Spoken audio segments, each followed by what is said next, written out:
Hey guys, my name's Isha and I'm one of your mentors for this program. Hey everyone, I'm Sonia and I'm another mentor for this program. In the previous video, we discussed some basic commands in Python and maneuvering around a Jupyter notebook. In this video, we'll be discussing data types and how to check what type something is. Data types? What are data types? Data types include things such as integers, floats, and strings.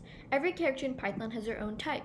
To check the type of something, you can use the command type, and this is how it would look like in the code editor. Make sure that if you print the type command and you want the results to display in the terminal, you have to print type itself. And that's how it would look like. Integers, variables, strings, and much more, they're all types. Strings? I've heard of those before. Aren't strings surrounded by quotes? Yep, but there's much more to strings than just quotes.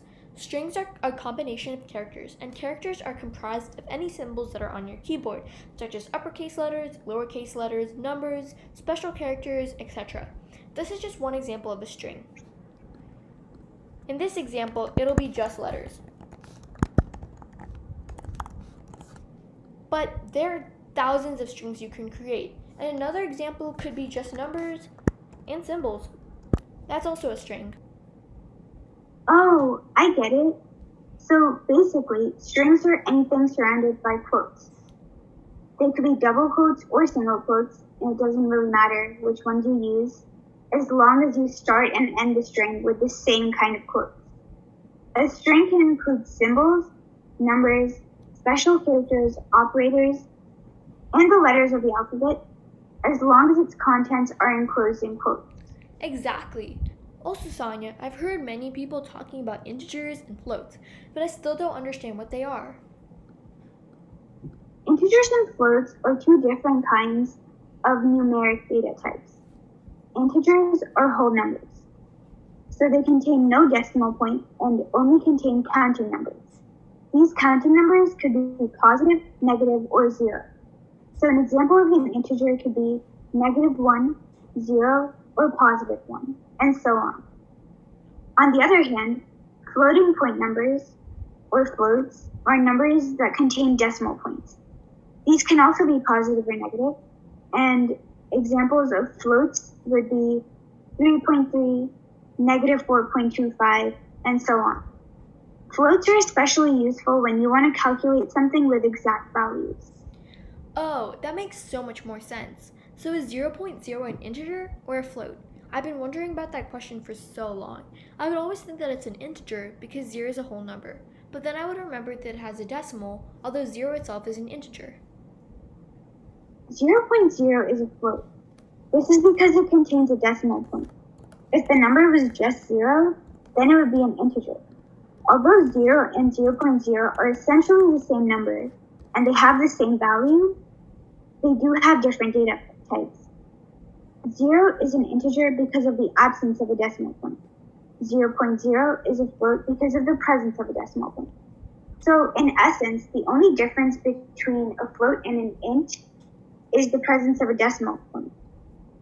As you can see here, calling the type command with both of these numbers returns separate data types. It's a float for 0.0 and int for 0. So to turn an integer to a float without changing its value, we can just add a decimal point and a 0 after the decimal. Even though the number itself is a whole number, adding the decimal changes its type. Now that we've talked about strings and integers, the real question is one an integer or a string type? I'll type it in the code editor to show you what I mean. That is a great question. It depends. And this rule applies to any number. We're going to be using the example of 1. So if 1 is enclosed in quotes, Python interprets it as a string. Without the quotes, it's interpreted as an integer.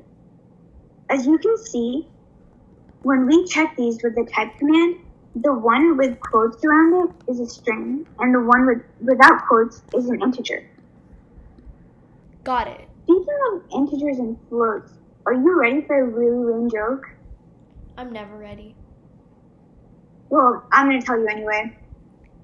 Why can't integers swim? I don't know, Sonia. Why?